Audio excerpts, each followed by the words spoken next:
Ang content creator nga si Sean Pilayo mo'y muda sa papel ni Datu LapuLapu atul sa reenactment sa Kadaugan sa Mactan karong Abril 27.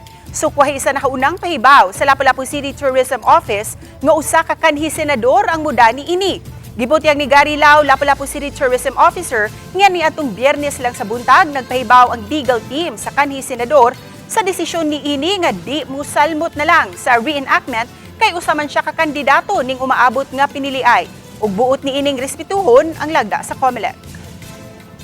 While we respect that decision, we also welcome it para we also listen to the concerns of the some Cebuanos na pasin unya nga mo-violate sa fair election law.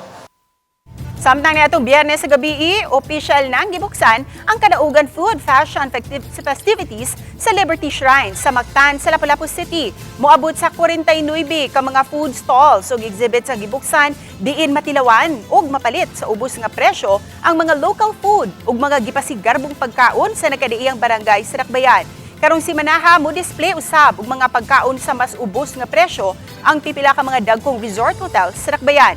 Aduna say mga nightly activities nga ipahigayon sa Mactan Shrine sama sa mga mini concert ug school presentation. Hinuon temporaryo kining sirad-an atol sa Huwebes Santo, Biyernes Santo ug Sabado de Gloria ug buksan pagbalik sa Domingo sa pagkabanhaw sa Abril 20 hangtod na sa Abril 27.